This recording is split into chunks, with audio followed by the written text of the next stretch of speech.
Good evening, everyone. How's everyone doing? Starting soon? Yes, starting now. Starting now. Hope everyone's having a good day. Happy Tuesday. Evening, afternoon, maybe morning, wherever you are. I don't know. Hope everyone's good though. Let's see. DD Reed, hello. Sigurbjorn, Arcade Shopper. Don't know if you're still around. You may have popped off. Octems, Bahamujraya. Lady Alaros, yes, nice warm day. Nice warm day. I am actually entirely too warm. And I'm just now remembering that I have a ceiling fan in my new room, so I'm just going to turn it on real quick, actually. Maybe. Apparently it only has one speed, so we'll see how that goes. 11 p.m. in UTC, little corner of the world, some hot Tandy action. Hey, Rob O'Hara, what's going on? Yeah, some hot Tandy action. Let's see. We've got it. We've got it right here. So, not its first time on stream, but a relative rarity. This is my Tandy 100. See if I can get it dialed in a little bit. This stuff just barely fits on the desk, so this is where we are right now.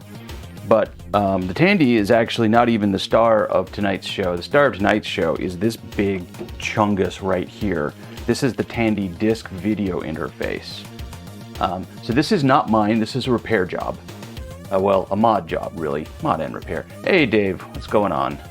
Amiga Gamer, welcome. So let me just bring this one down here a little bit. We can get maybe a little bit better look at the sucker.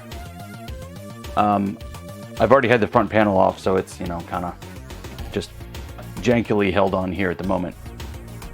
But yeah, so this is the DVI, as it's known in the Tandy world, the disk video interface. Gives you 1 or 2 5¼ floppy drives, and also composite video up to either 40 or 80 columns, apparently. I'm not super familiar with this device, but what's going on with this guy is it came in for power supply service, which I've mostly done. I also recapped the logic board. There's only like 3 or 4 caps on there, but one of them actually was leaking, so I took a little bit of cleanup. But the main thing that's going on is one of these floppy drives is getting replaced with a Gotek, is the point of this exercise. Does it run on batteries? Yes, very, very large batteries. Hello, Bald Engineer, how are you? All right, I don't actually need this at the moment. Precursor to the 1000 model series? No, not at all. Totally its own world. Absolutely just off in La La Land, being its own bizarre thing. So let me go ahead and get the cover off of this thing.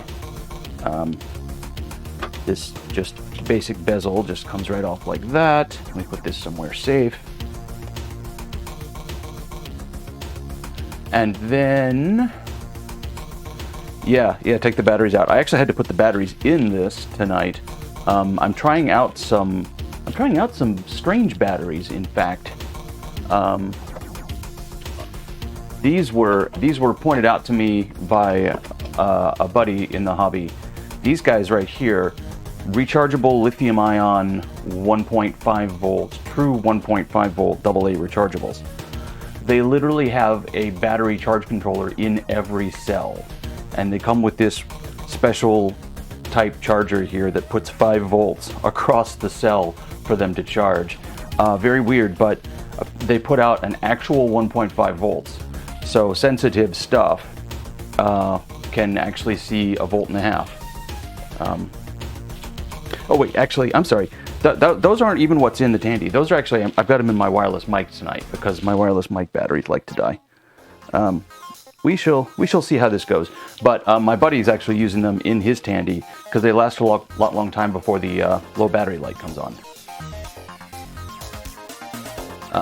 So anyway. But yes, batteries, all my Tandys have been serviced. This one actually, yeah, there's my little note to myself right there, that the memory battery has been removed on this one. So this does not have a memory battery at all. But I am running on AA's. So the way this whole thing works, yay, revision, yes. I'm looking forward to that this weekend. That'll be fun. So the way this whole ridiculous assortment works is that you connect the DVI to the laptop via its system bus connector. And this is literally a 40-pin DIP that has the entire system bus on it.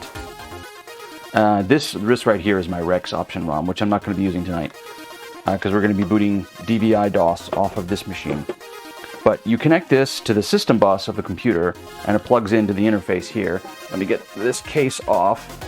And then, just like every floppy drive in the 80s, the disk drive is its own freaking computer. Hey, Lord Soup, what's going on? How are you this evening? We've got a 4 megahertz Z80 right here. I think I can't actually tell from the designators what the speed is. It might be 2 megahertz. I'll have to check the clock.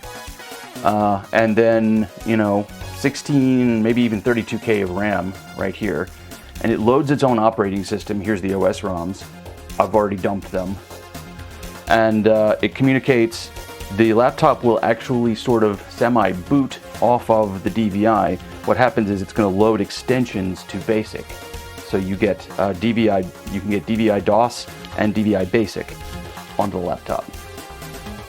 Hello, Petzel, how you going? Yeah, yes. Anything that wasn't an Apple, the floppy drive was pretty complicated at this point in time. And yeah, it's another case of the floppy drive is almost as powerful as the computer. But basically, let me find the disk.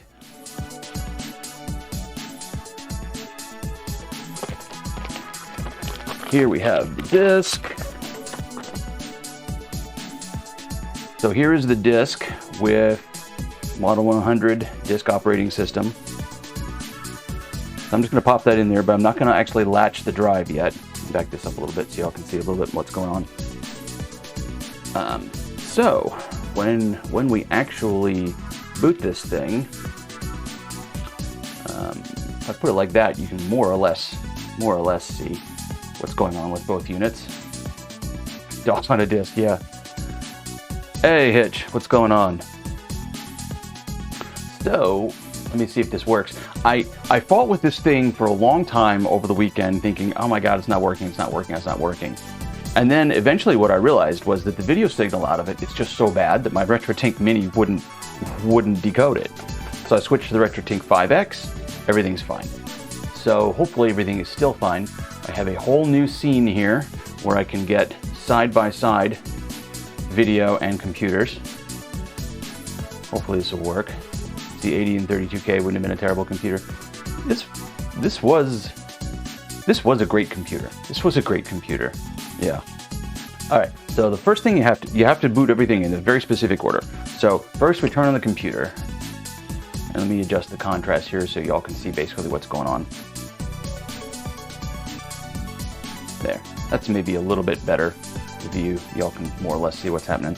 And then we turn on. All right, first I turn on my power strip.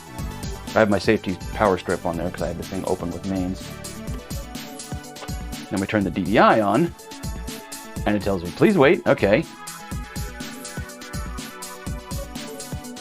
48K with a Z80, yeah.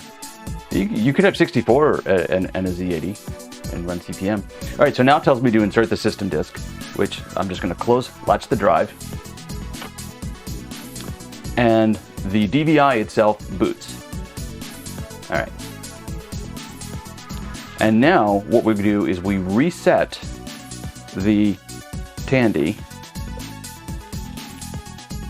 And all right, yep, it's working. It's going to boot. Okay, so at this point, I can come into BASIC and I can do screen 1. And now my BASIC is on the DVI.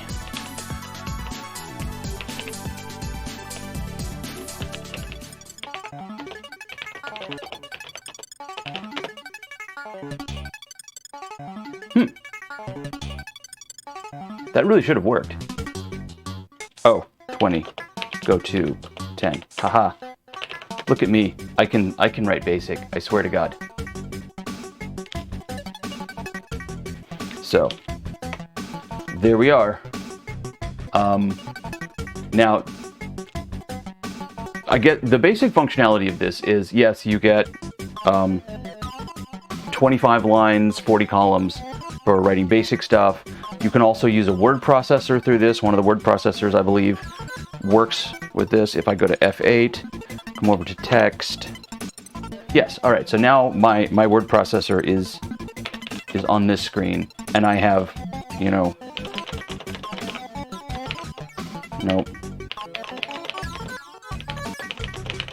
way more lines than on the LCD, basically. This keyboard is great, Hitch. This is my second favorite retro keyboard. My favorite is actually the Tandy Model 200. But yes, it is very clicky.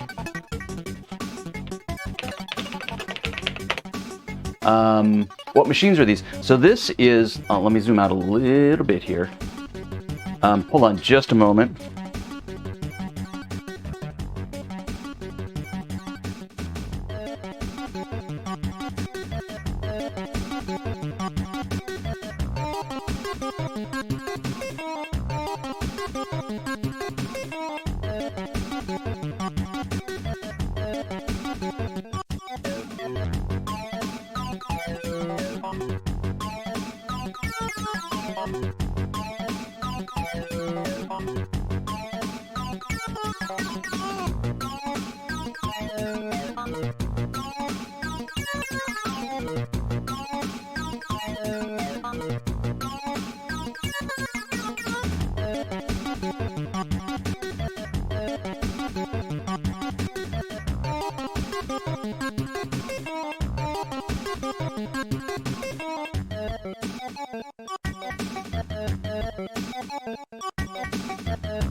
All right, sorry about that.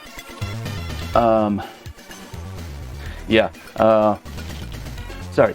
The machines. So this is the TRS-80 Model 100 portable computer. Is what this is. Let's see. I think some folks have been catching people up there in chat. It came out in about 1982, and there were a couple of different versions. It's actually designed by Kyocera of Japan, and it was licensed to Tandy in the US, NEC in Japan, and they also sold some models in the US, and Olivetti in Europe. They all three made the same thing, as well as Kyocera.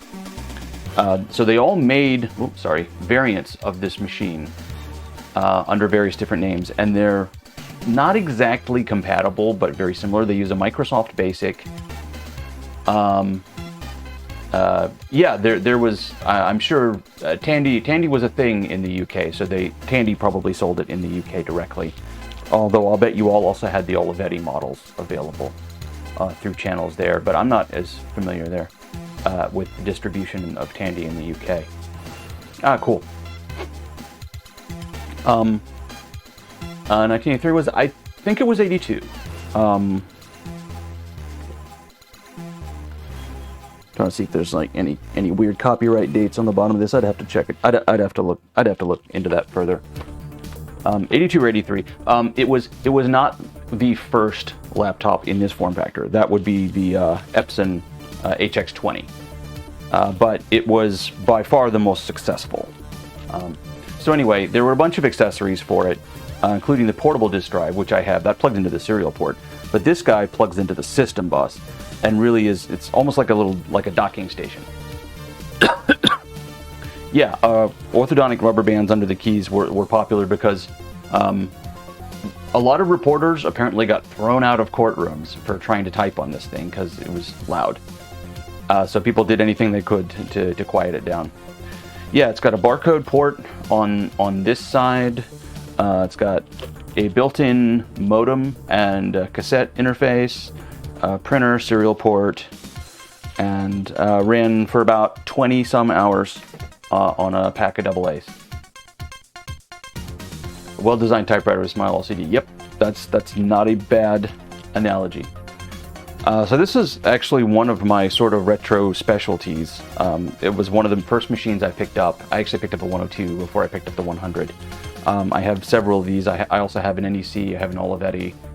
I do not have a Kyocera, I probably never will. They're just too rare and expensive, and I don't care that much. But anyway, so we're looking at that with the DVI disc video interface attached, is what we're up to tonight. So we have proof of life. The thing is working. I can go back F8, and now I'm back to the menu here on my built-in LCD.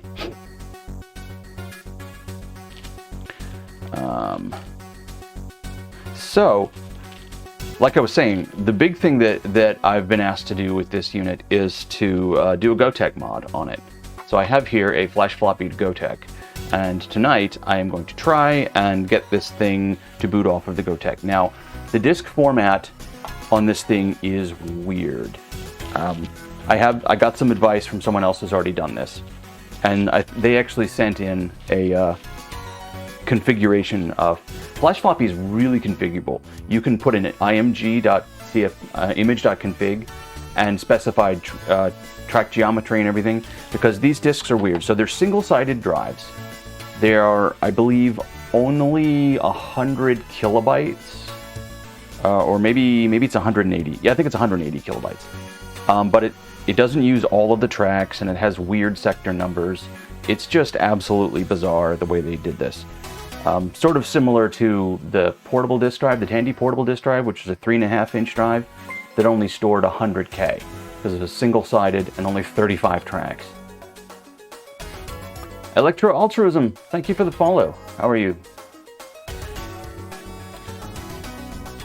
Yeah, the TPDD is infinitely weird. The TPDD wasn't even a Tandy or Kyocera product. It was actually developed by Brother for their sewing machines. And someone was like, oh, this thing has a serial interface. We have a serial interface.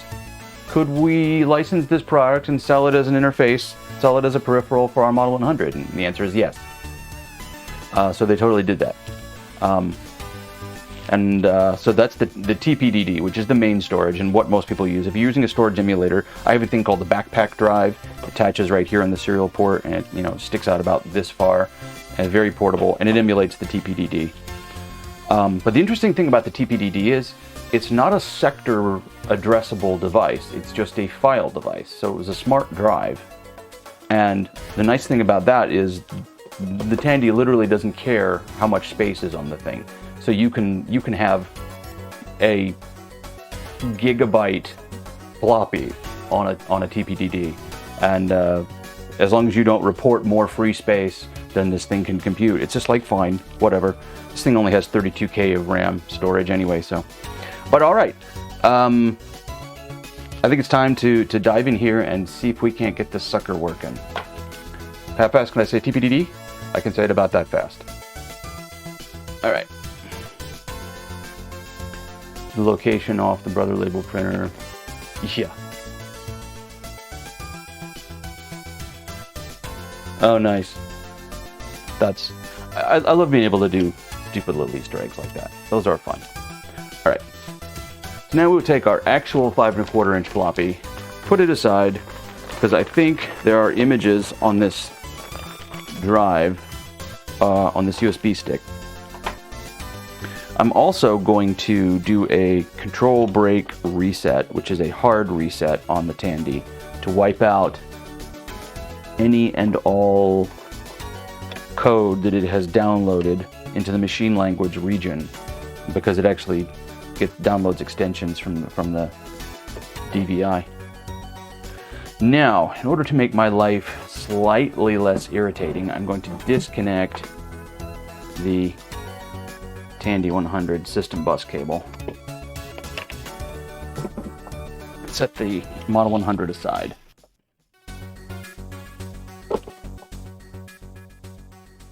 Because getting to,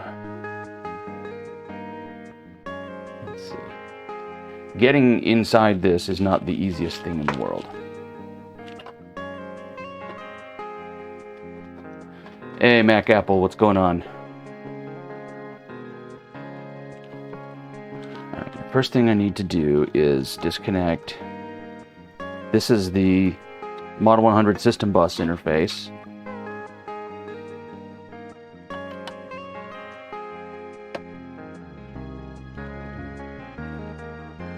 Get a little screw holder. 2 copies of Death Chase and 32K, yeah. 32K was a very different amount of space in the early 80s.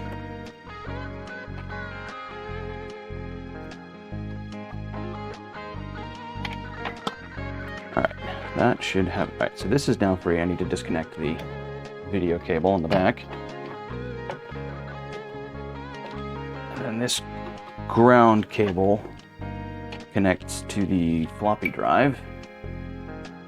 And this power cable connects there. And then the only thing left on the bottom is the floppy drive ribbon cable.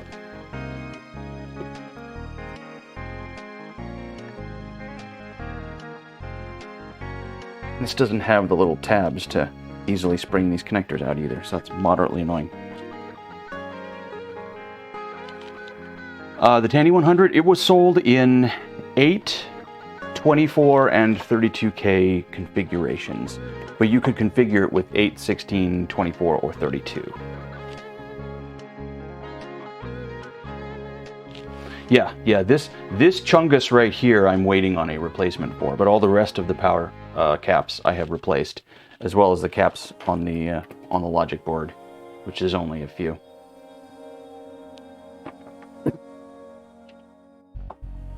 So, yeah, we've got our 2 floppy drives down here. Now, unfortunately, they are the edge connector type.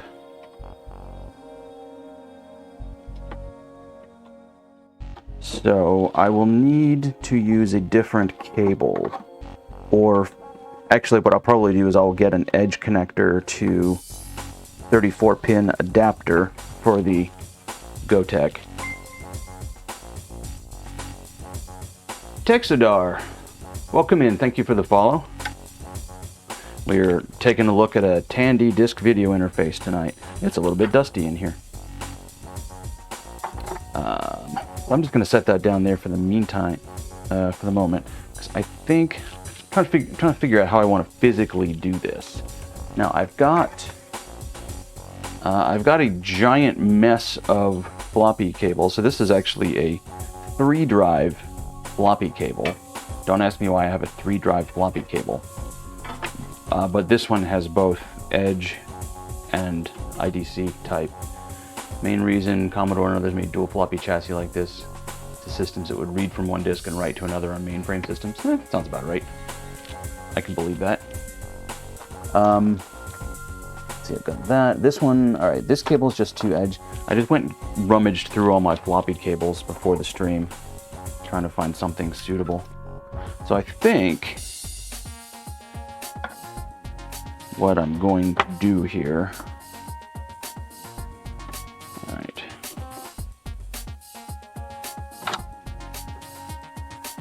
pin 1 on this side. Of course, none of these floppy cables are keyed. Oh, well, they are keyed, but they're keyed with the missing pin. That's just brilliant.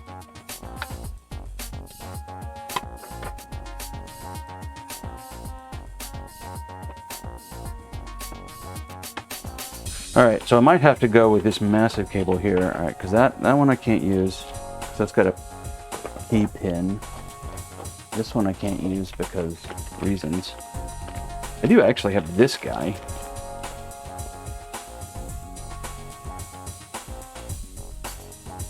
Yeah, actually this looks like the best choice for the moment.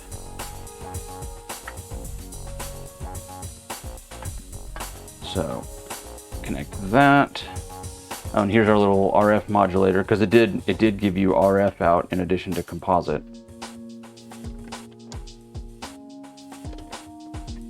Alright, reconnect this to the floppy drive just so I maintain ground.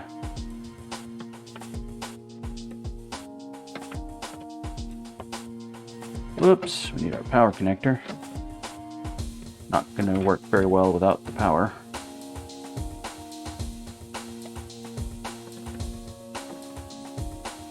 So it won't be connected to the internal drives.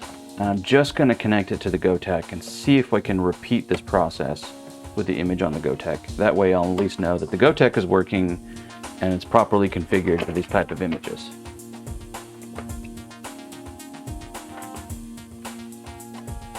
I don't actually know when the DVI itself came out.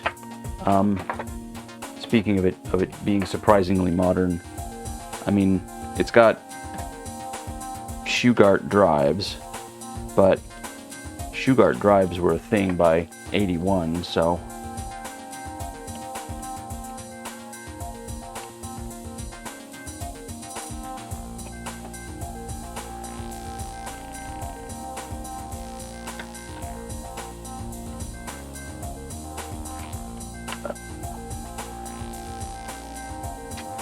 oh, wait, the other thing I need is power. Forgot to grab that when I was in here. So, the power is on normal 4-pin Molex. And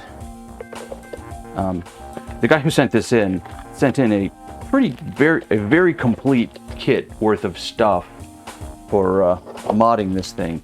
I think it was a project they were planning on taking on and then decided that since I was going to have, since they wanted me to service it anyway, may as well just have me do the Gotek mod. So we'll put this Molex Berg adapter in there. Hey Paco, how's it going? Welcome in. Alright, I think I now have this lined up. Luckily Flash Floppy is good enough to tell us when we have the cable upside down. It's pretty good at detecting that failure mode.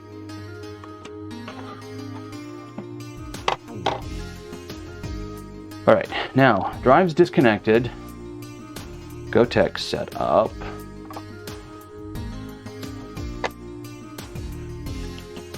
I am in no way, shape, or form ready for Cocoa Fest because I'm not going. I'm sorry.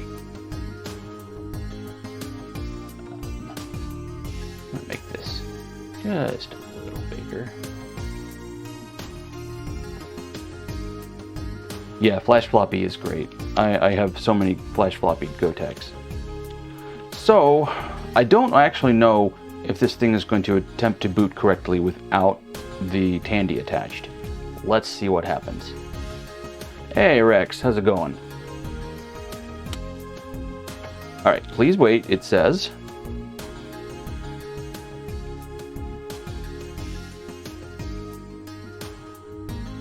There is no drive.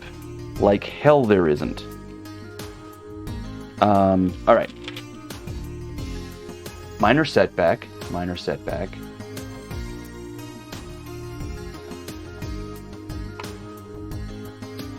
I think, now, this is almost certainly a twisted floppy cable, which means I need to set a jumper here. I'm now remembering. Yeah, drive select jumper.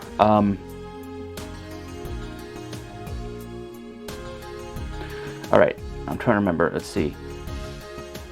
yeah, if I switch this from S1 to S0, actually, because you strap M0 or MO, whatever it is, to undo the twist in the cable for non-Shugart type systems. But just switching this, because this is a dual drive system, that might make it work.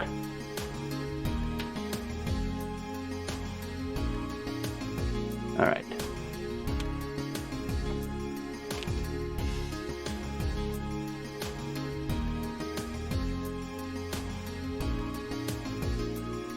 Now getting ready. Oh, look at that. It booted. It effing booted. It's now waiting for the laptop. Oh, this is brilliant. There's a mod you can do to the Gotek so you can use the drive select 2 rather than 0 or 1.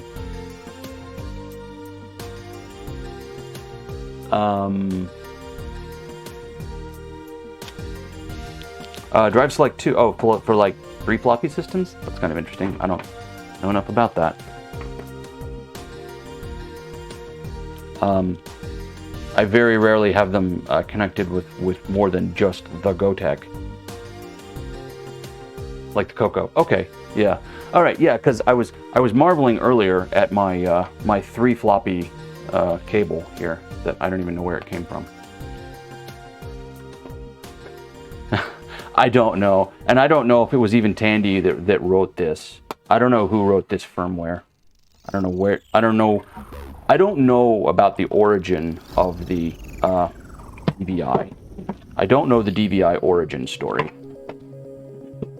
All right, let's get this sucker stood up here, and we can reattach the laptop. Whatever I did with it, there it is.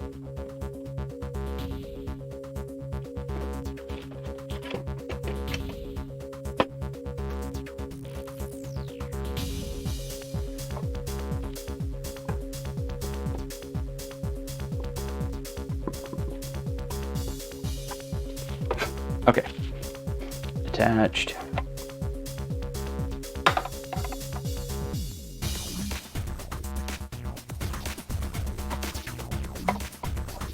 The reason you would have a Gotek connected to a Coco is you can transfer disk images from USB flash to real floppy disk. That works. That absolutely works. All right, we're gonna see if we can set this up in something resembling. I wonder if there's a way y'all can see both at the same time. No, not really. All right. Well, you'll have to be content with just the Tandy screen and the DVI screen without being able to see the Gotek. Sorry about that. Anyway, Tandy first. Tandy first.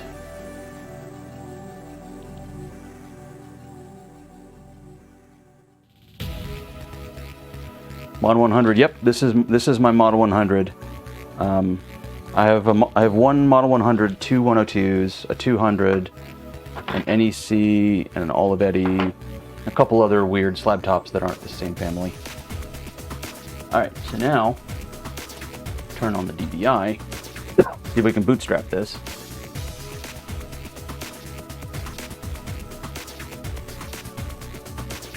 Now getting ready. It's reading. All right, so now if I reset this, I should get my bootstrap.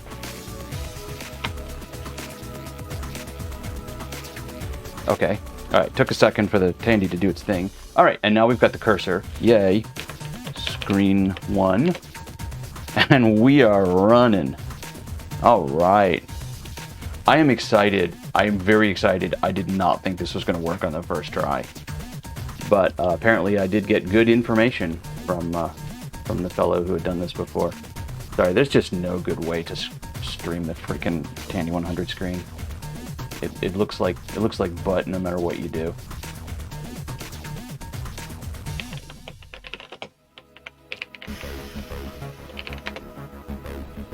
All right, we got that. We can go to the text editor.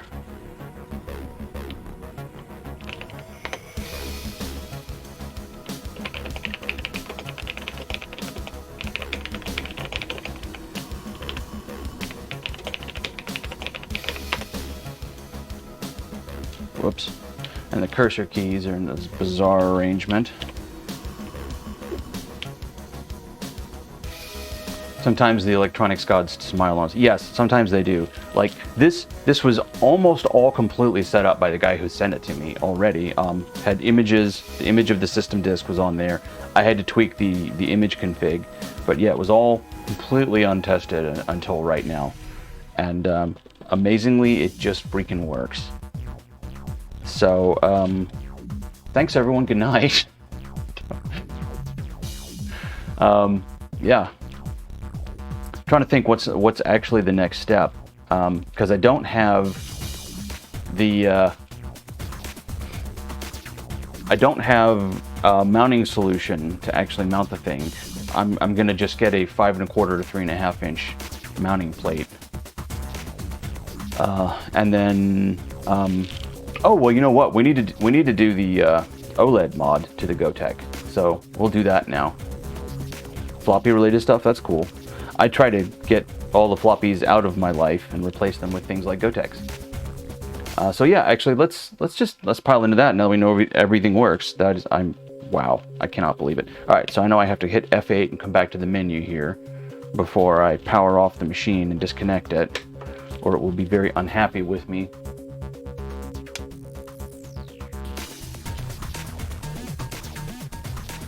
I don't boil belts, I'll just replace them.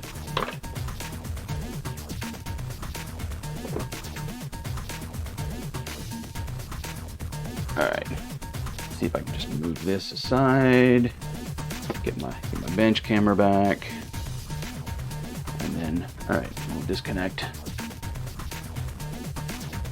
Hey, Ruin World. I never had a Tandy PC, but my neighbors had a Tandy 1000. We used to play some games on that. I forget what the games we played were. I hate these stupid bird power connectors. I had an Atari. Atari 400 was my machine. All right, I'm gonna crank up the bench light here. There we go. So this has now turned into a Gotek stream because not fighting with flash floppy. I'll pull the flash drive out of here, set it somewhere where I'm sure I'm going to lose it. New old stock IBM PC Junior Hume Track 142. I have no idea what that even is. Had to boil the belt. Single warp. Oh yeah. I can definitely understand that. All right. The Gotek. So this is an Artery-based Gotek, and I have already programmed it with flash floppy, which is really incredibly simple. What you do is, let me switch. Let me find my freaking mouse cursor. Oh, it's over there. Okay, there we go. Whew. What a pain in the butt. To program this thing, all you do is you short these two jumpers right here on this bottom row, the too far right, and power the thing up, and that puts it in device firmware update mode. This is the Artery controller, and from that point you can either program it over serial using these pins here, or get a USB A to A cable, a cursed cable, plug that in there into the USB interface, and then program it over USB device firmware update, which is what I did. So now I wasn't at all prepared for the next step because I didn't think I would make it to the next step. But we need to get flash floppy OLED hardware mods. So yeah, if you want to follow along at home, this is the page where Kieran notes how to connect all the stuffs. Put a firmware update and plug it over USB. The Pico is even weirder because it simulates a USB mass storage device, and then you just copy the file to that simulated mass storage device. And as it reads the bytes, it just stuffs them into the microcontroller.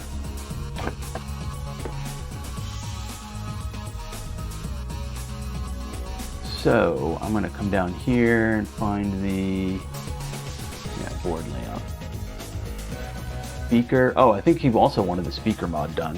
So we'll probably do that as well. LCD display. So I believe he sent one of those guys. Yes, here we are right here.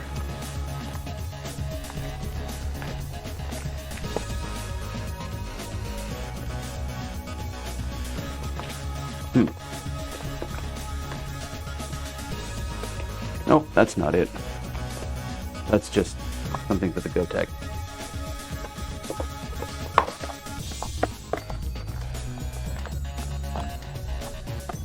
Yeah, all right. Piezoelectric bleeper things. Sorry, I've actually lost my view of OBS. I can't see what I have on screen. Sorry about that. Piezoelectric beepers. Because the thing can make noise when it steps the drive.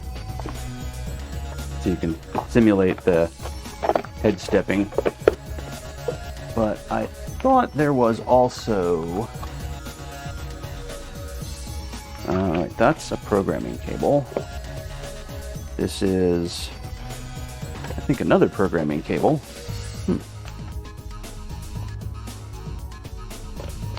And a weird 3D printed thing. Right? I will sort that out later. I'm just going through all the stuff that the gentleman sent in. And I thought that there was a Gotek OLED screen in here. It's fine if there's not. I have one. But yeah, all right. So it appears that that was not included with the kit. No worries. I will figure out what I did with mine. UF2 bootloaders and Microsoft thing. Oh, interesting. The audio out of those. Yeah, some people like it, some people don't. I have it on the DVI 5 for my Amstrad, and it's... I could take it or leave it. I could take it or leave it.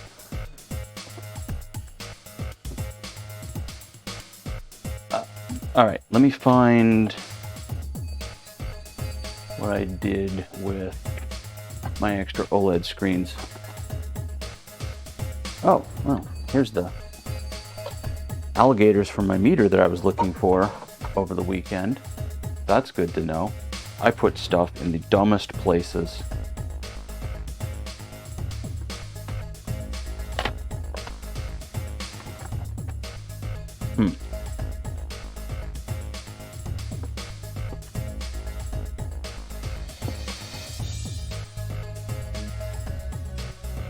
Nope, those are Commodore chips.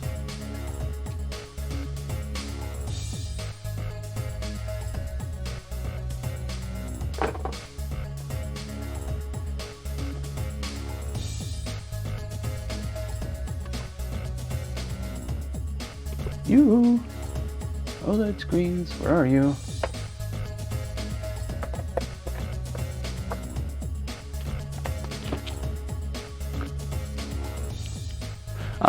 Yeah, sorry about this. I really actually thought there was one in this kit. And there is not.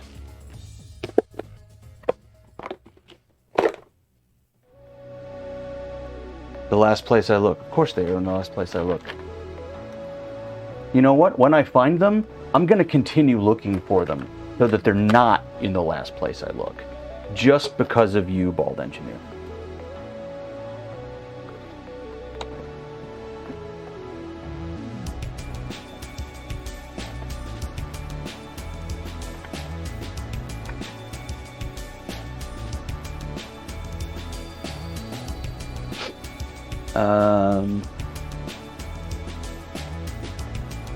I feel like I just saw them, and this is so infuriating. All right, let's see.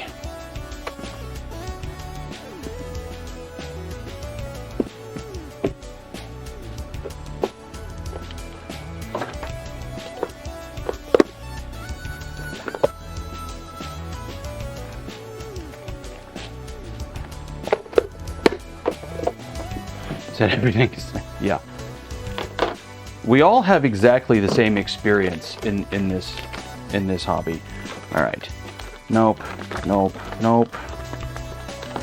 This is my tub of project boards.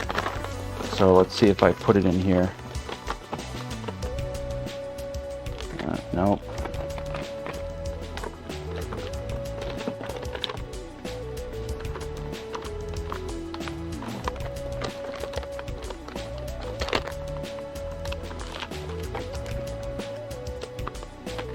All right.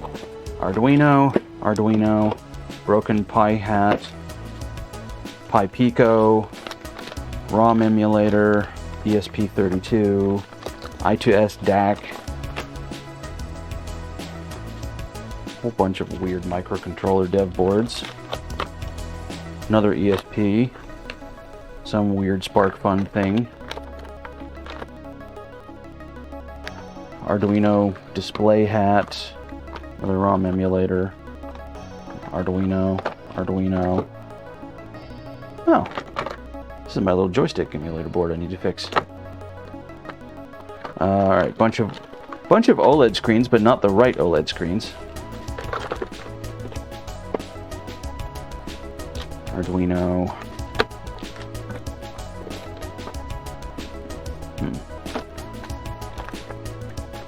Pi, Arduino, Pi.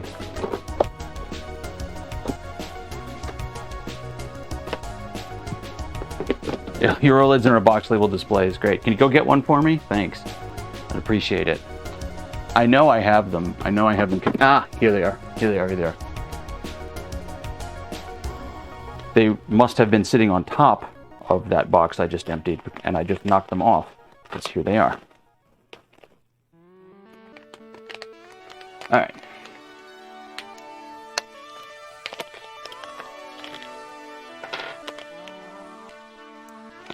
And now I will put them in the project box.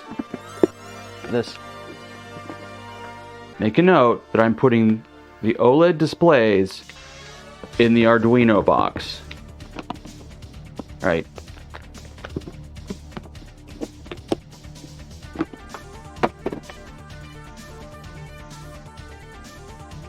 So at this point, all we need is a little bit of wire, a little bit of solder, and a pin out.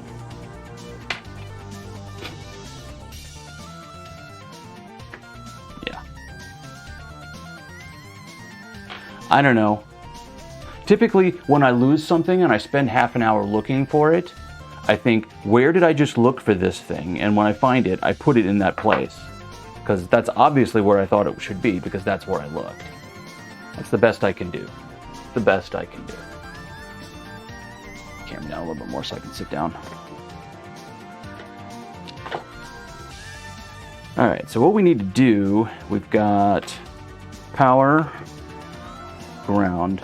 It's just gonna go something about like that. So I'm just gonna put a big mess of wire on this thing, maybe about that long.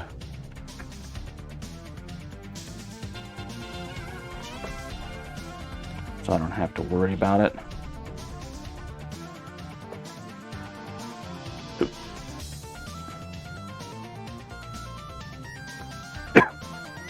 And then I need two more for the data signals, data and clock.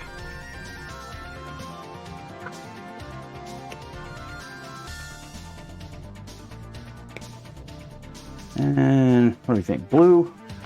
Yeah, let's go with blue. That looks good. Blue sounds good.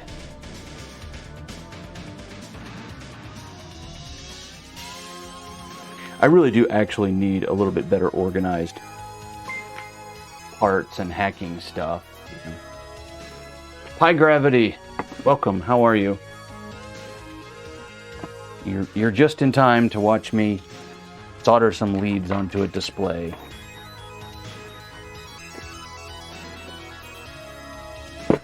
Soldering iron.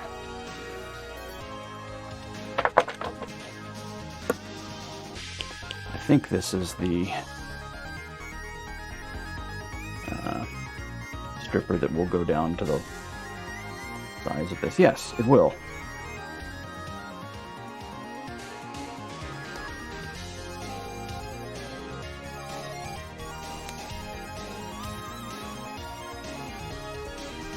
play Satisfactory? What's that? I've never heard of that game.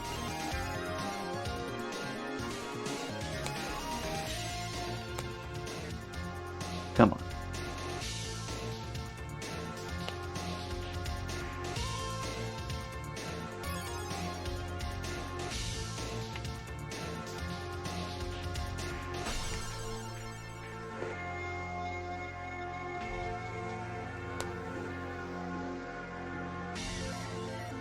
You're a nerd when it's 1 a.m. and you're at your seat because the guy's about to solder some electronics.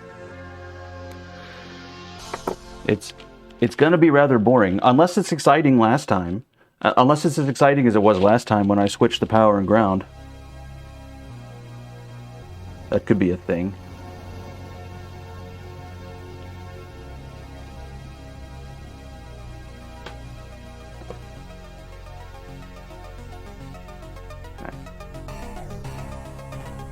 Alright, we don't need the iron at 380.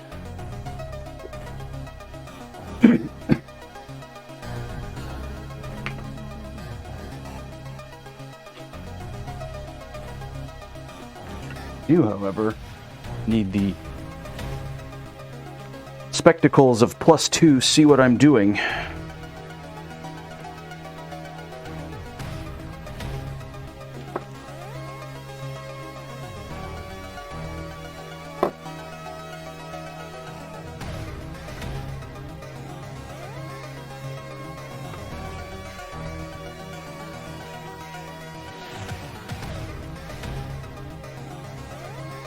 Nope, nope, nope, nope, nope.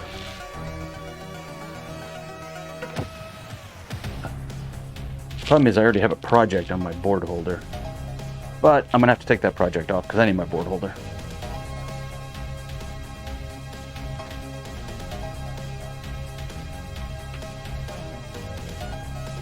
Hello, Night Shift. How are you? Welcome to the stream.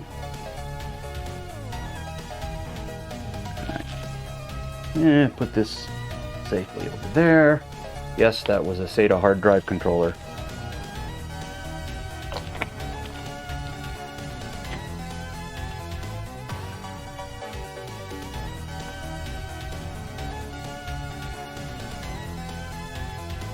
Alright, let's see if this works.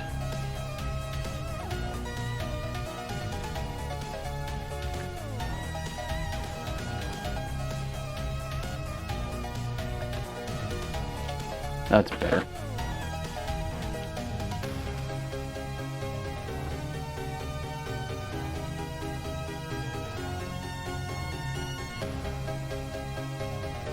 Okay. All right. That is VCC, the red wire, which I actually soldered to the VCC terminal.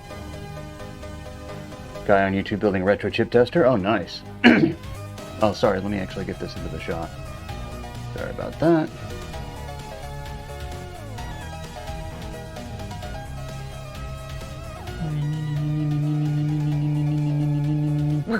Alright.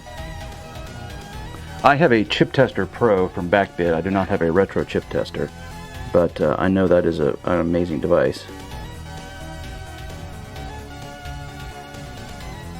Alright.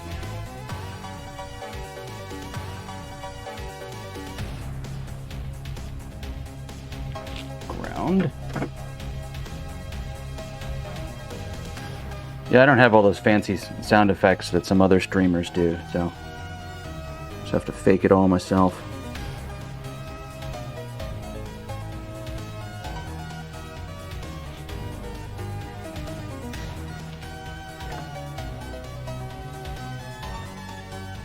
Nope, that ain't working. Okay, fine.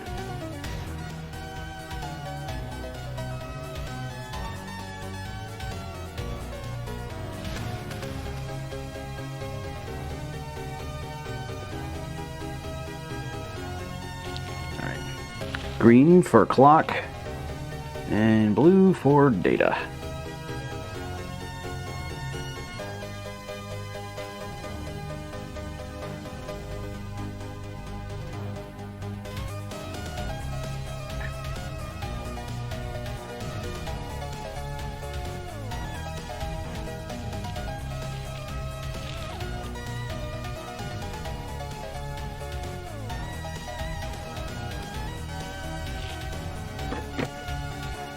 interesting because after years, the C64 action cartridge stopped working. Found out the DRAM chip was dead. I was able to fix it for about €5. Nice.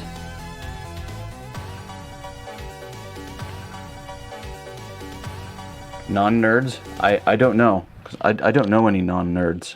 At least not well enough to know what they do in their free time.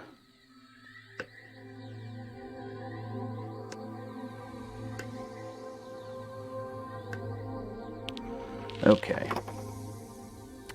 Now, we must consult the pinout.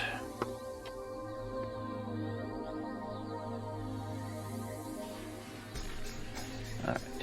Now these actually go to these pins right there.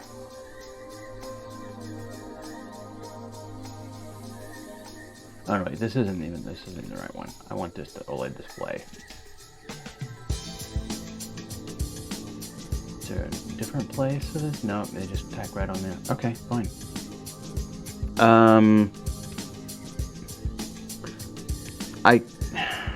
I guess I could be like all fancy and put connectors on these things and connect to these pins, or I could just get rid of the pins, which is what I'm going to do.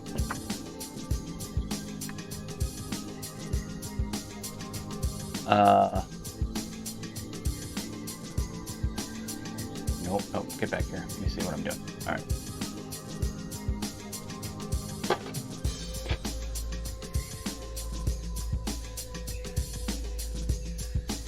Donkey Kong Country? No. This is all from my demo scene playlist. This particular one is the soundtrack to a demo called Tornasol by Sunflower. It's by Radix and Luvia. One of my favorite demo scene pieces.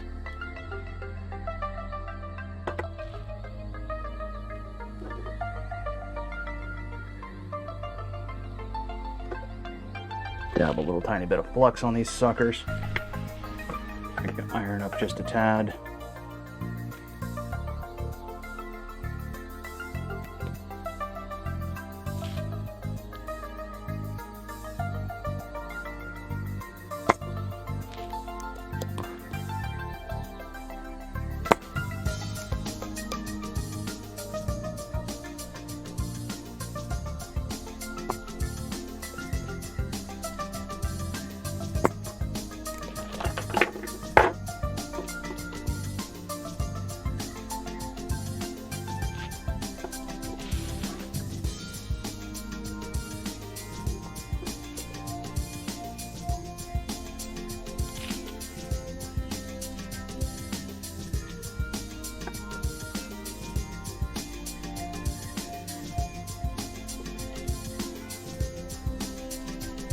Alright, and out.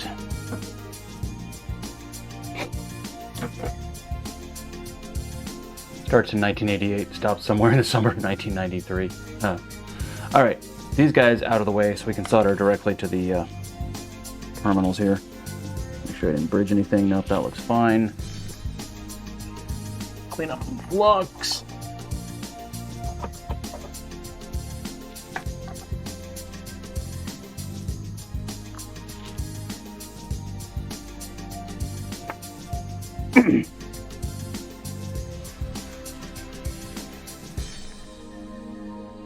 Yes, revision stream. Nope, that's not the web browser I'm looking for. This is the web browser I'm looking for.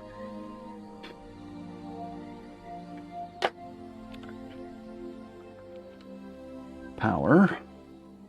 Let's see, power is this pin right here. Power and ground. It's so depressing that I just cannot see anything up close without very powerful magnification.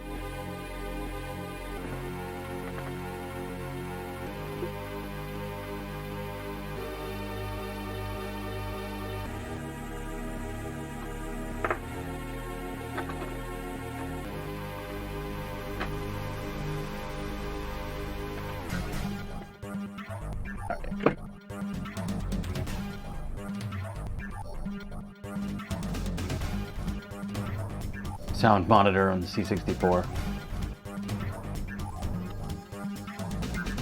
Alright. Next, we want clock, which is green. The front pin here. And then data is the back pin.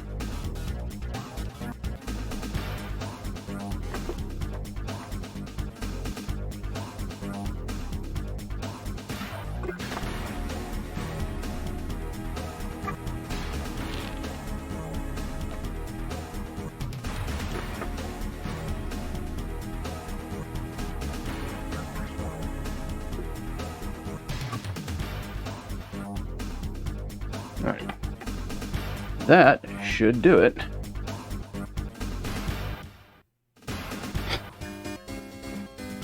Solder sucker, yeah. I have the Engineer SS02 hand pump, which works really well for when I just have a quick job to do like this. And then I also have the ZD style continuous vacuum gun for bigger jobs, which is what I used on the power supply when I did that over the weekend.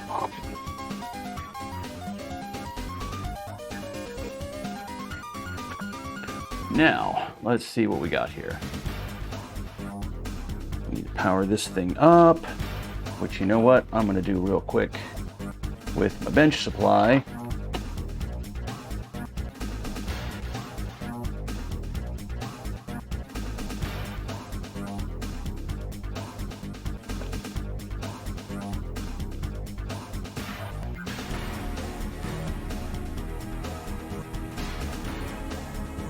Oh, come on. Piece of junk.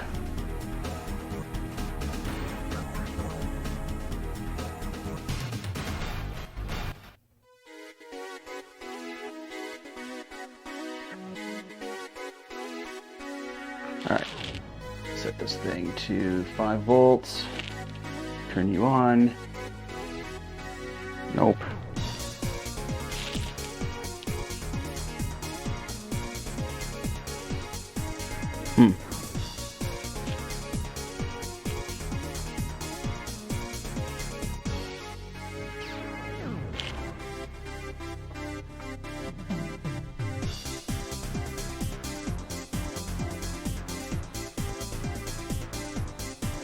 Let's see, VCC is in front.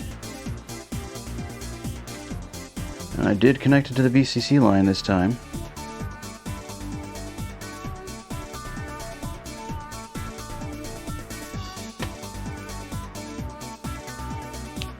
Huh.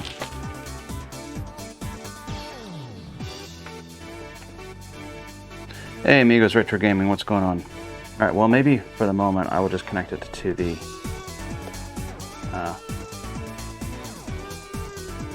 Berg connector on the DVI. Alright. Let's see if this boots up.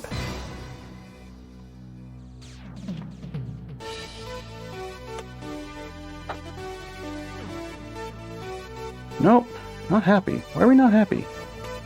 We should be proudly proclaiming that we are flash floppy.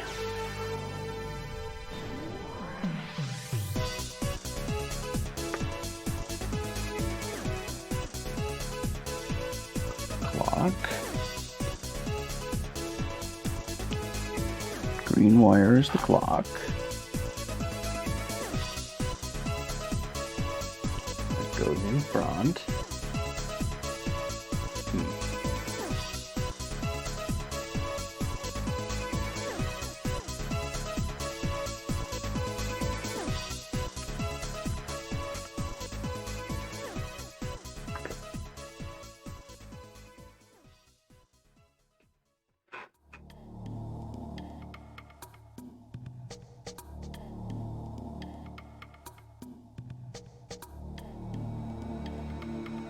I'm just reviewing the instructions here.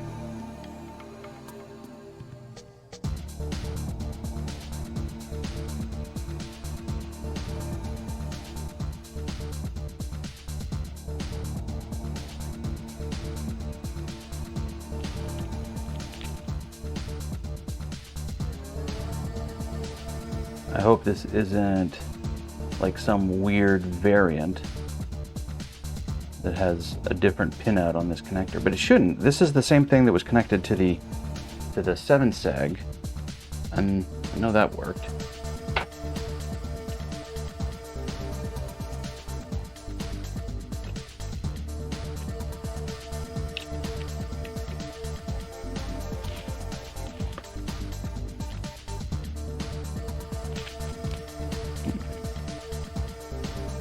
Nothing on here looks particularly problematic.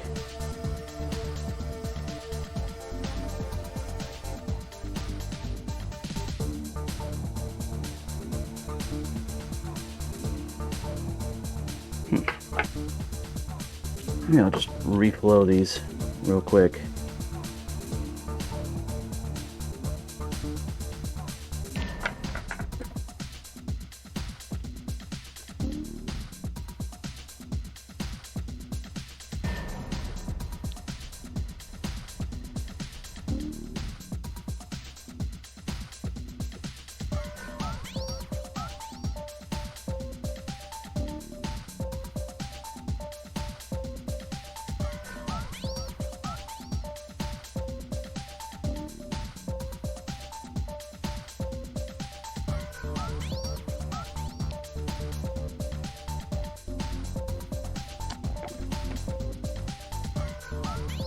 All right, one more time. I'm just like blindly assuming that I have this thing in the camera range. Sorry, I need a better bench monitor where I can see more stuff.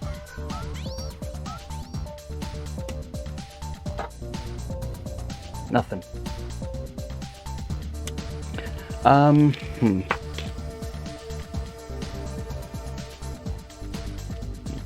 Clean up the flux while I'm thinking about it because it's kind of nasty right now.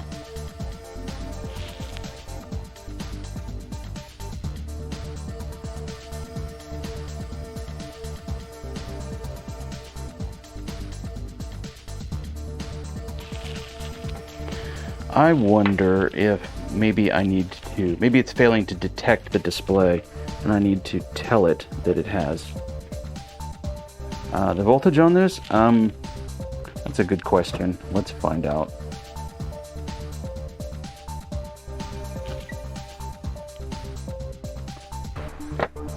Back in the board holder with you.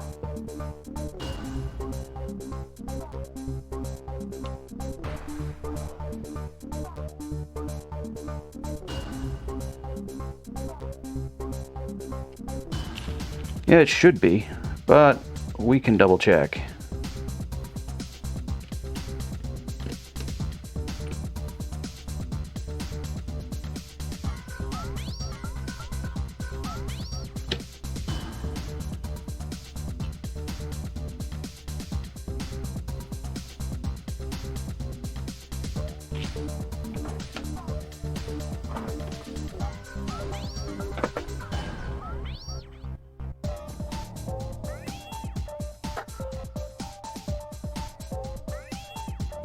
Alright, ground and VCC.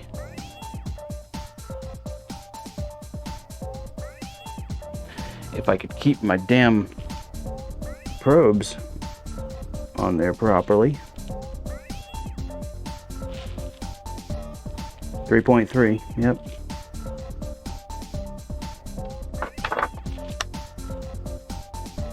I think it just is not detecting it. Tandy, we're modding a Tandy Disk video interface. Commodore Chronicles, how are you? Let me bring up the camera and you can see the hot mess that is this DVI project at the moment.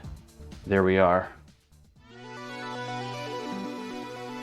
I am going to pop over to my other computer and edit the config file on this flash drive to tell it has an OLED display.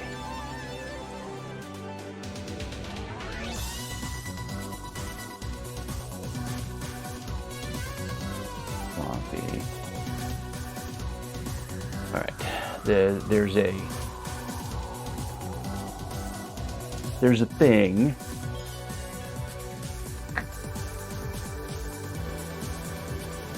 This is the main config file for a flash floppy. Yeah. Looks legit to you? Good. I'm glad. Because it looks like a mess to me. Let me find the display. Display dash type equals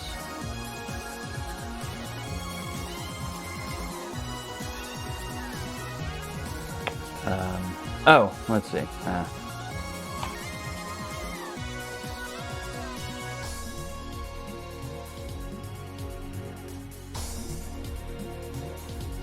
Display type equals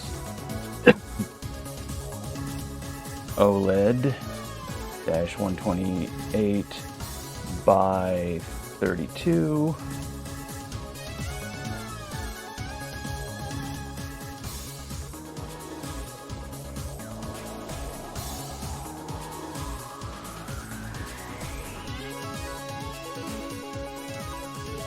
Alright, you don't need to probe the attached display because I'm telling you what it is. Alright.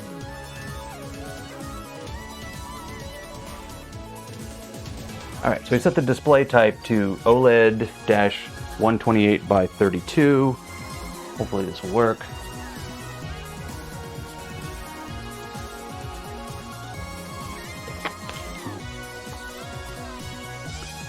Only get them to work in image mode. Pardon my ignorance, what other modes are there? We're done with the soldering iron here.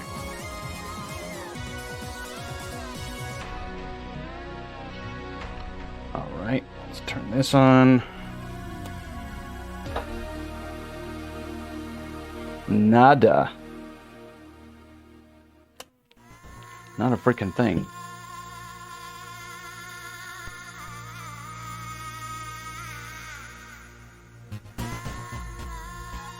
You know it has power.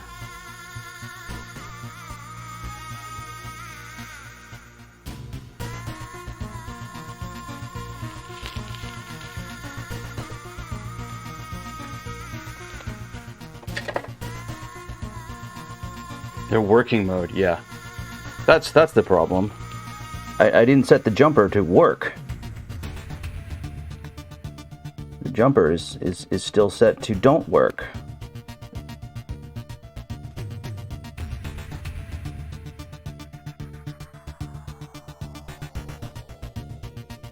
Well, it doesn't look like I bodged up my soldering job.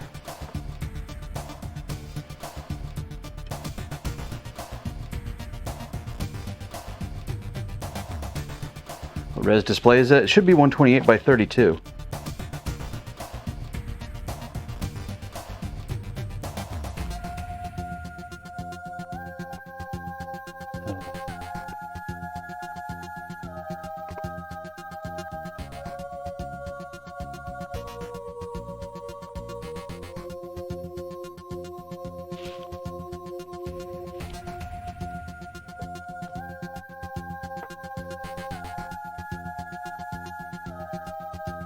Shouldn't need to, but I'm going to reattach the floppy drive data cable as well. There's FF mode where the Gotek makes numbered folders, and just in image mode you have to create .image files, which are a pain to catalog. Oh, I just have all sorts of image files on mine and a OLED like this to tell me which one I'm pointed at, and you can navigate through folders too.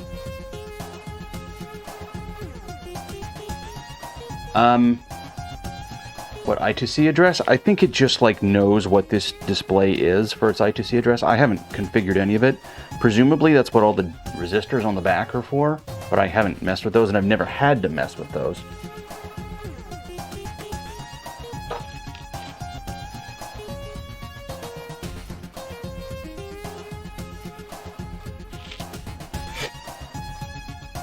Right, it's booting from the Gotek, so I know the Gotek is still working just fine. It's just doesn't like this display, which I suppose could be bad.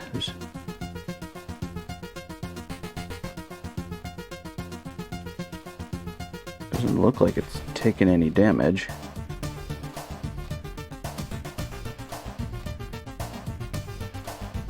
I'm quite baffled.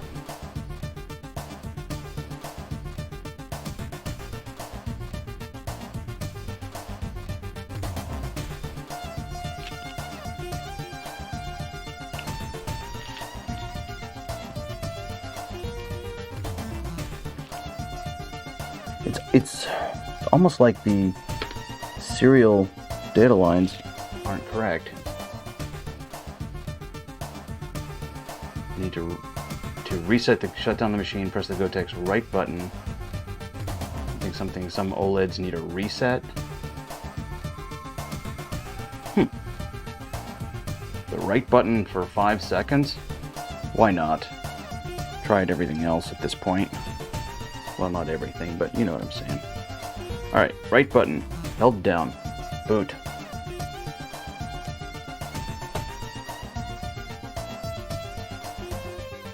Four, 5. That's a good amount of time right there. Still not happy with me.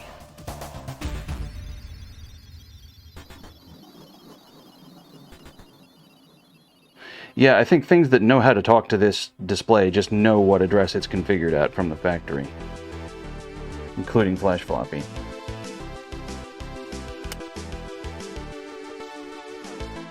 Yeah, big boo. Where did I see interface? Yeah, the 4-pin header, mark that. Yep, that's exactly what I've got. I got it connected.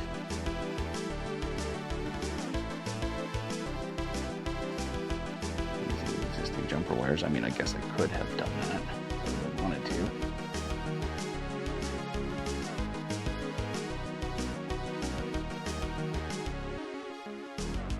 .23 inch. There's been an explicit configuration to avoid mangled display.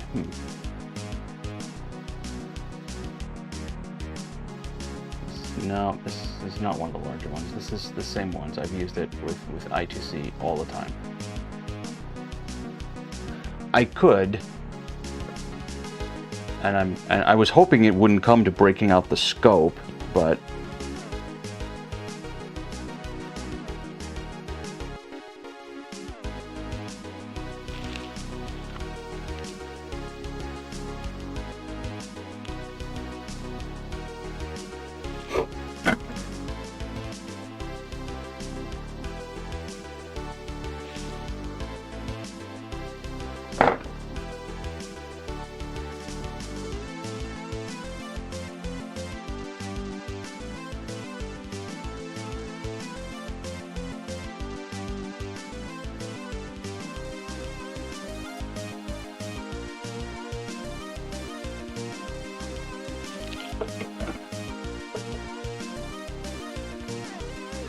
Nyuk.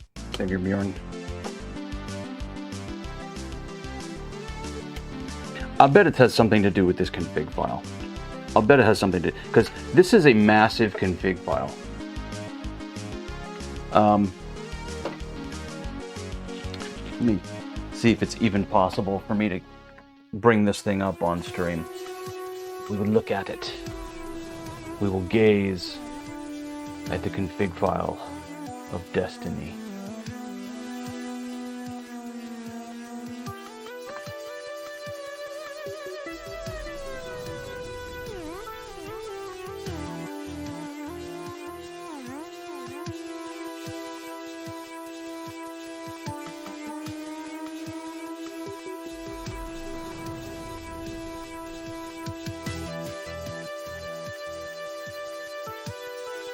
All right. Sorry, I still have not set this scene back up for 1024x7, but for 1080p. So it just gets to hang out and just be stupid here. I don't know if this is even like remotely viewable with this font. View. Is there like a zoom in? Can I make this zoom in? There. Alright. Interface IBM PC. You know this works. This is all the stuff to do with the actual host interface. And this is the tips that were sent in. So we know all that's working. So what we're trying to find here is, alright, display type.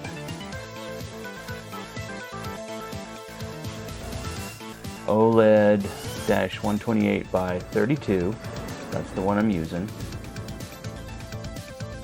It's not this weird zonky tech.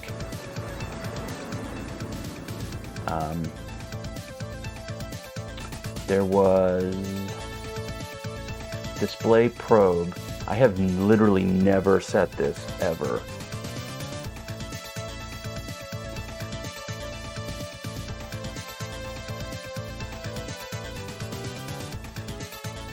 Yeah, I'm just going to unset this value, Sigurd, because I have never had to mess with this. I've never used a full config file, right? This or this, never had any of that stuff.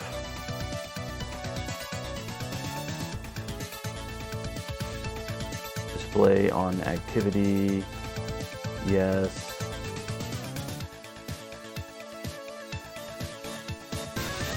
And this is for the speaker thing. All right, so I've taken out. Right. Well, I set it to 0 because I was literally telling it what type of display it had. I didn't think because normally it tries to figure out whether it's got a 7-segment or an OLED or an LCD or something like that. And I was just like, no, you have an OLED. But I'm going to take that value out because I've literally never used it on any Goteks I've ever configured. So, all right, let's go back. Save that, eject.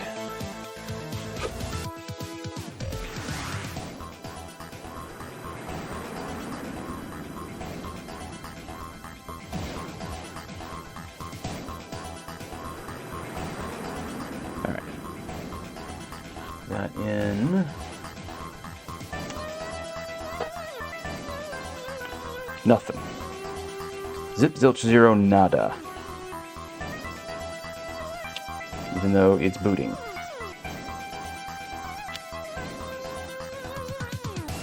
Yeah. Insert system diskette. System diskette is inserted.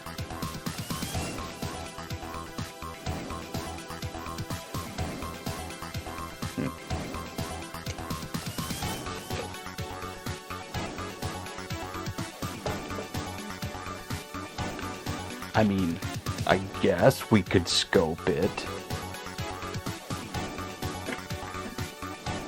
Freaking ridiculous.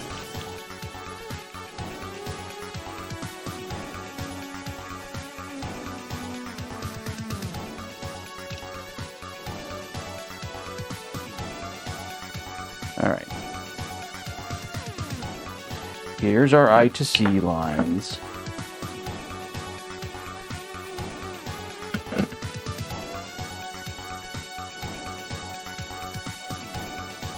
Auto with the probe. I could, yeah. Well, I'm already halfway toward breaking out the scope. So here we go.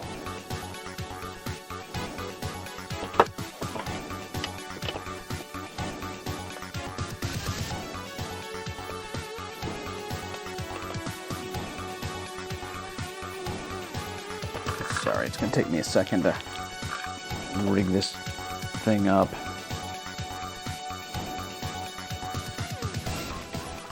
I can't. Alright, I have to leave the retro tank powered up so I can see what's going on the screen. And what's this? Is this the... Yes! Here we are. Here's the analog discovery.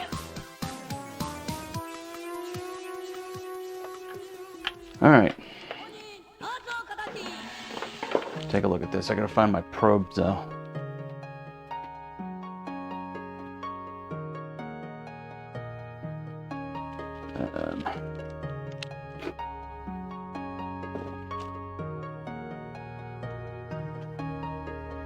Should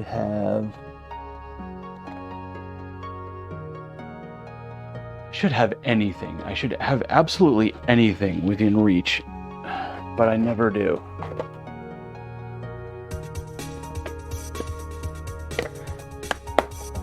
And I literally have no idea where my other scope probes are. And that's going to make this particularly annoying. I put up this shelf over here in this corner of my space that you all can't see, of course. And then the idea was to have all of my cables and probes and stuff on it, but apparently I never put my scope probes on it.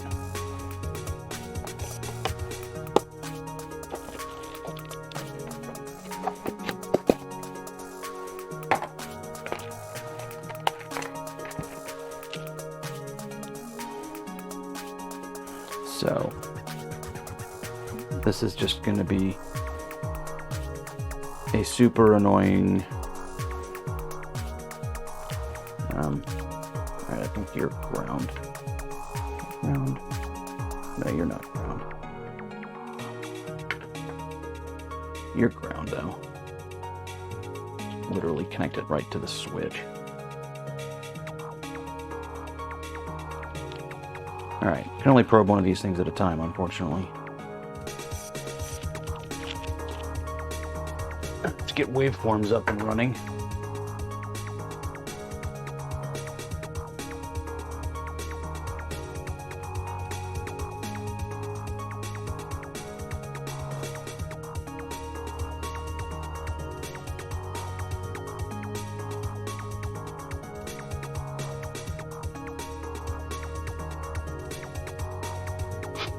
Alright. Scope. Yay. We have scope. Run. Let's see if we see anything.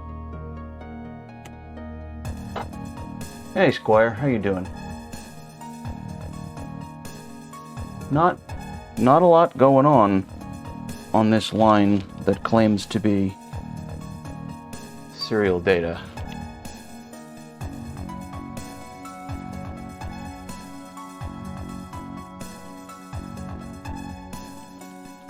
No, wait, actually, this is supposed to be the clock.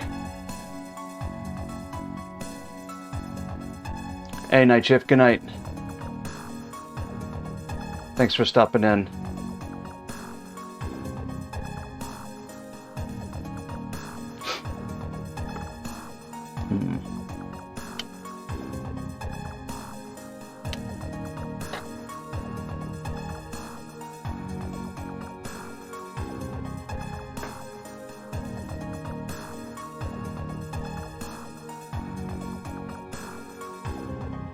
Actually a 10x probe.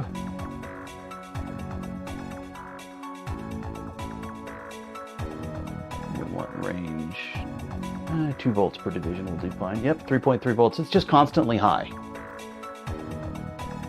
So there's no activity on this clock at all.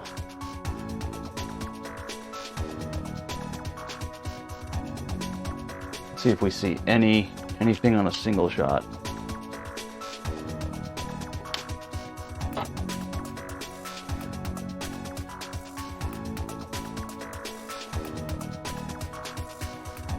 Nothing. How strange. Yeah, but I would expect to see some communications at all, and there's nothing. There's nothing. There's no channel 2. I can turn off channel 2. Yeah, I'm set to edge trigger.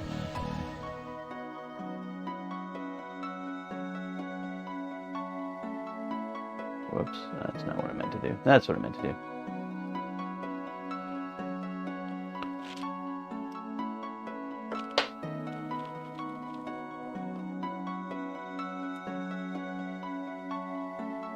Yeah, obviously. All right, single shot. No.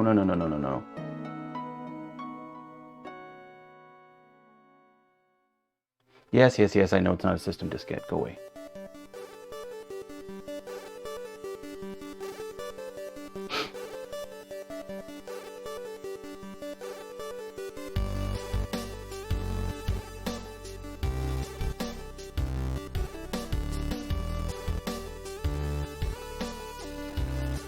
Use normal. Okay. I wanted to make sure I didn't miss.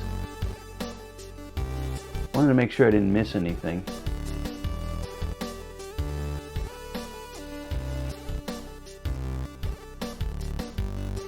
What? No, no. Alright, let's trigger at 2 volts.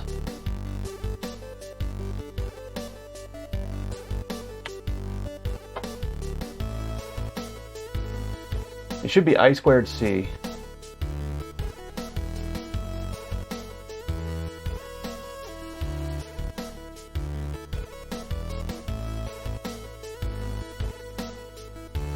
Yeah.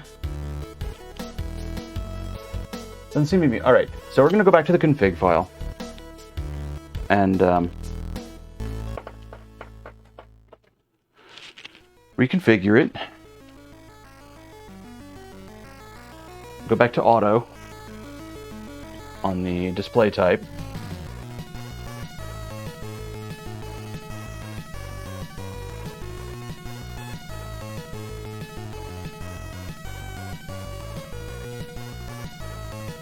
Auto.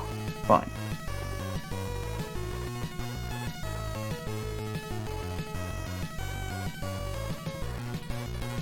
Alright, that's saved. This is not the part that I thought I would be spending tonight debugging. Not the tiniest little bit. Good night, Antaeus. Thanks for stopping in.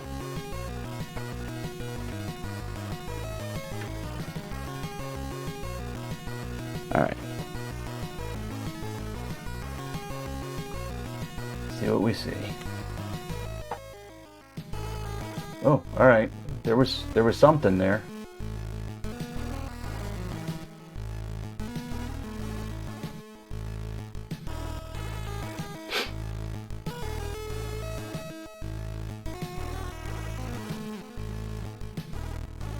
I'm in normal. I'm in normal.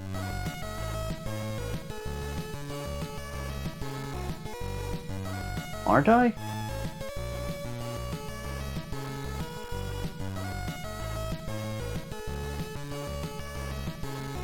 Normal. Oh, God dang it. Still learning how to use this analog discovery. Okay. All right.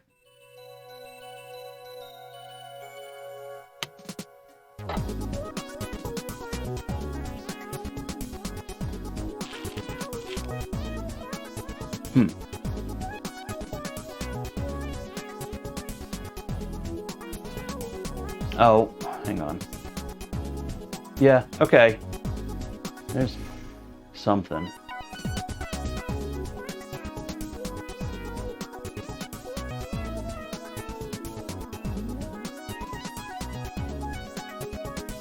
No, no, no, no, no.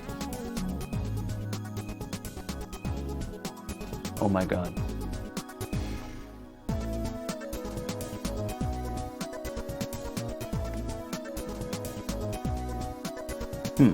Okay.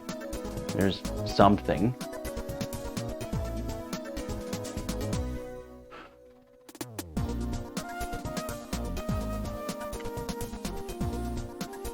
One more time. Yeah, all right. There's definitely data. Let's solder the display back on. Yeah, it is definitely trying. And I don't think it was before. Although maybe it was. I just didn't have my stupid oscilloscope set up correctly.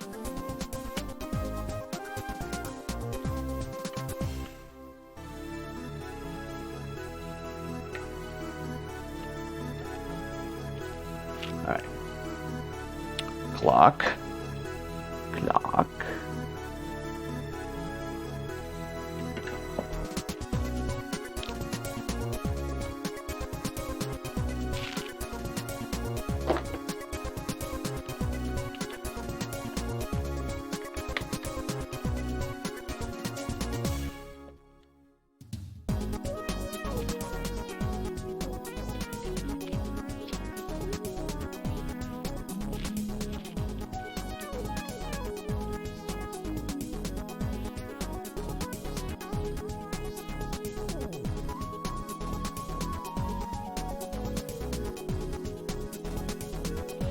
All right, and data.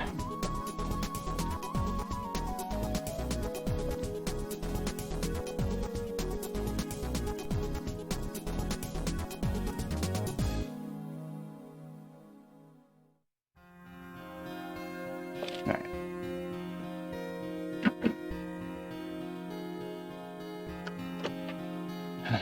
The same PCB holder? Yeah, it's the cheap PCB holder. How's it going, Retro Swim? Welcome in.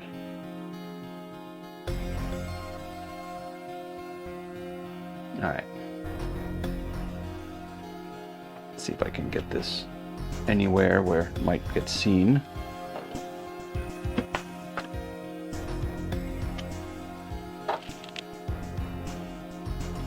Nope.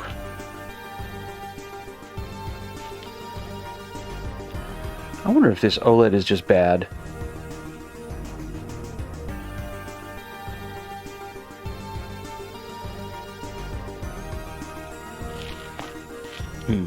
Time is it? PCB holderless, yeah. I mean, I kept checking to see if I had accidentally reversed the clock in the data, and it very clearly shows the clock on the front pin, which is green, and that goes to SCL, and the other one behind it is the data, that goes to SDA, and they're in the same order as they are on the display. The only thing I can think of is online it shows 6 pads, although 2 of them are sort of grayed out. And this one only has 2 pads, and I'm just like, could they have switched it in this version of the PCB? I mean, well, you know what? We can swap them. That ain't hard.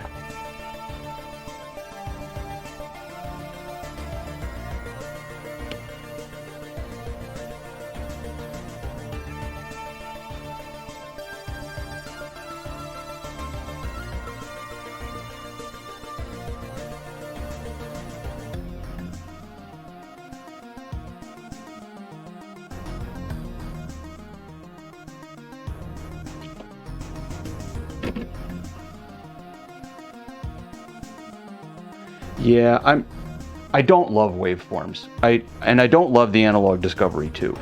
But it gets me a thing that I've never had before, which is an oscilloscope overlay on the stream. So for that much, I do like it.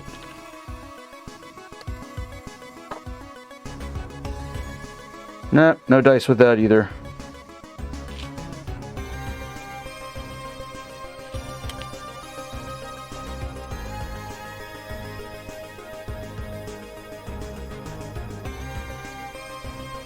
Models that require a display type, yeah, the Soleil is nice, yeah.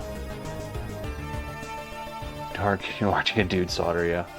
I mean, we could try forcing that Z-Tech, but I don't. This is not that Z-Tech. This is one that I have used many times. This is the Maker Focus, blah blah blah, I2C OLED, 3.3 volts. Yeah, this, besides the fact that we have it on auto right now anyway. All right, well, let me switch these lines back before I forget.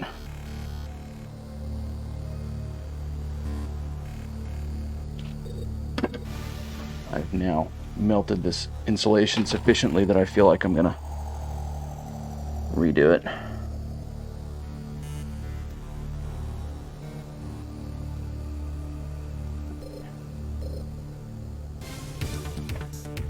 This is a Tandy Disk video interface, a DVI, which is this chunker I have right here. All right, and I'm trying.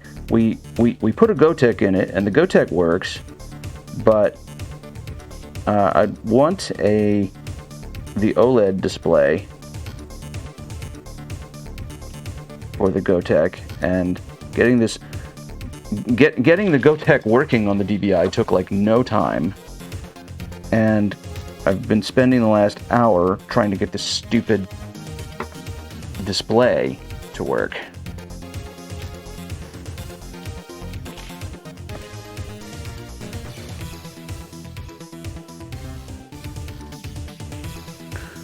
a simple Gotek OLED display.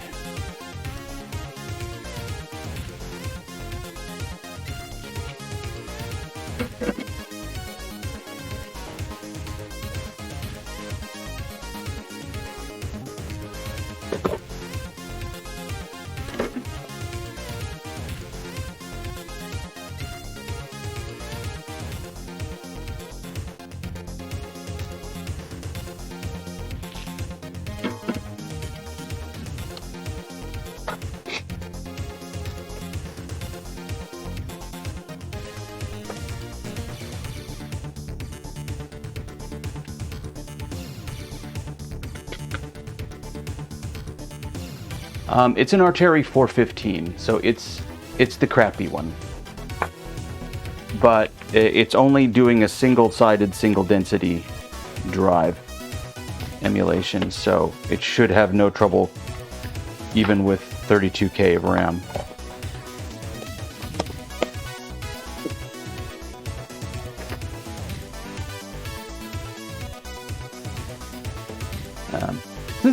Since we got people showing up now, I'm going to go ahead and tear this down here, hook the Model 100 back up, and re-demo it. It's either a bad OLED or something stupid with the flash floppy config file. I don't know which at this point. I might have to just tear the config file down and go super minimal on it. All right, bye-bye waveforms. Don't need you again for the moment. Take the analog discovery out of the way.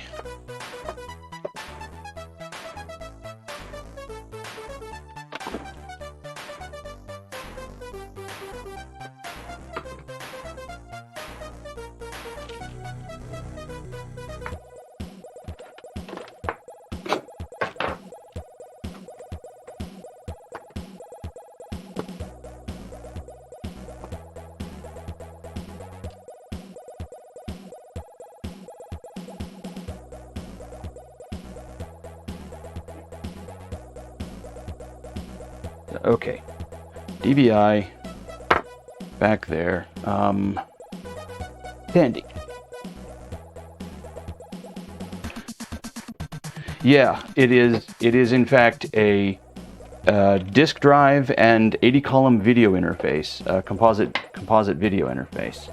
It is a crazy thing that exists for really no rational reason.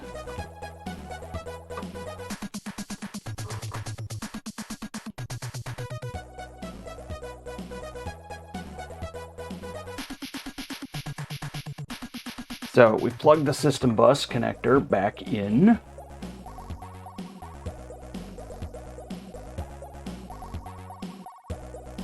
All the coolest tech is dumb. This is not wrong. That is not wrong.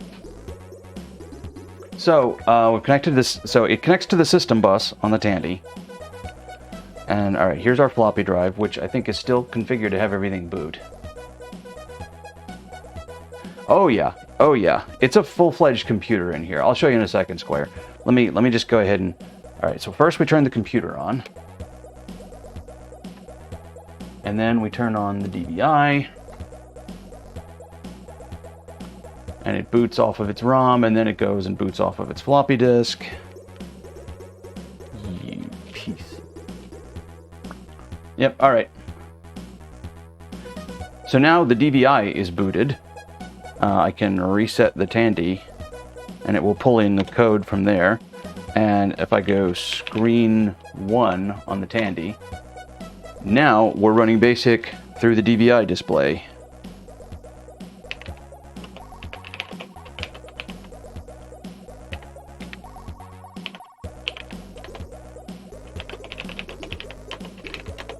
Just print a whole bunch of random numbers. So there we are. Now you have a 25-line, 40-column display for your Tandy 100. Is it really Microsoft's 48th birthday? That's fun. Yeah, very advanced BASIC program. I wish I had some fun BASIC programs on here to mess with, but I didn't. Can it play games? There are some games here. I have some games even on this, but they're not configured to work with the DVI. If I press 8, go back to the menu, I can select. So now I'm using the screen down here, and I can go into the text editor. I can open the file that I saved earlier.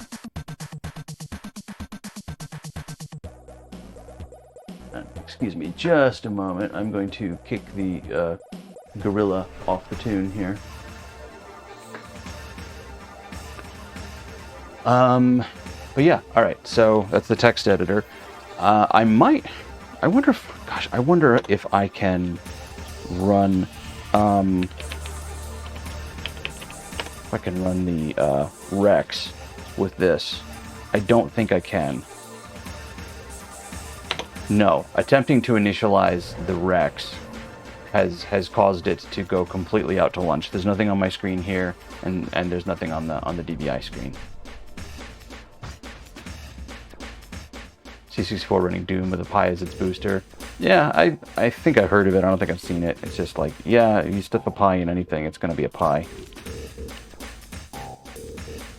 So all right, it doesn't coexist with the Rex, which is kind of no surprise.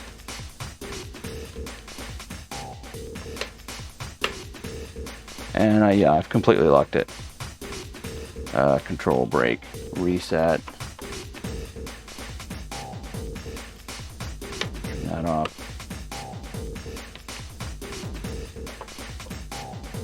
All right.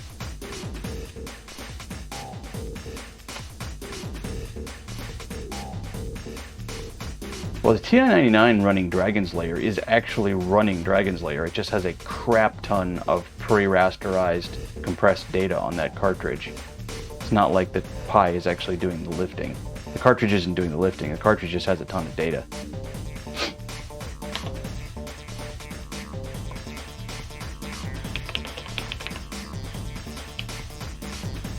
Whoops.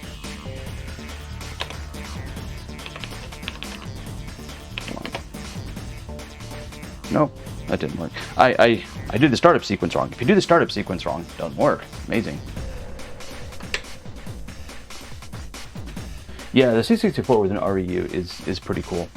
Well, that's a little bit of a bummer, but I'm gonna have to kind of leave it there at the moment because it's time for me to start shutting the house down. Thanks everyone for hanging out, though. I hope you've enjoyed the look at the DVI. I'll bring it up one more time here. Don't need the HDMI capture anymore, but yeah, this is the board. 2 4K ROMs, a Z80, a whole bunch of peripheral I/O chips. This is a Hitachi 46505. Yeah, I guess it is always more fun when it doesn't work out of the box. Gives us something to troubleshoot and scratch my head over.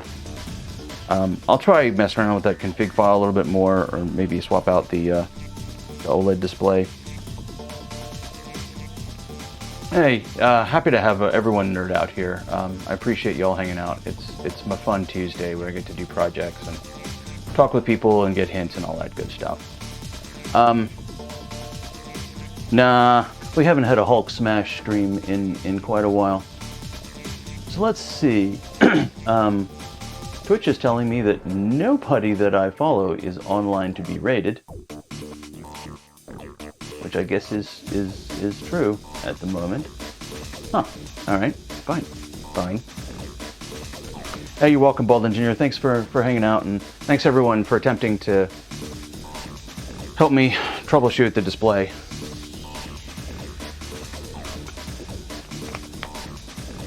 I'll check that. Thanks, RetroSwim. Appreciate it. Yeah, I'm glad you could catch the end of it too. All right, well, I think we're just gonna call it here. So I will see you folks hopefully next week. More projects to do, more things to have not work. You know, all the usual. What is there? I have a Mac that I picked up in Marcintosh and have not turned on yet. And when I get the adapters for that, I'll be investigating that. So that'll be a stream. And maybe another demo of the DVI if I get it all working. Who knows? Trying to think what else to look forward to. The Apple IIgs, haven't really done a stream from that since I got that up and working and have an IWM in it. So, yeah. All right. Well, stay safe out there. Take care. Enjoy the rest of your week. I will see you all next week. Thanks for the chats. I appreciate it all.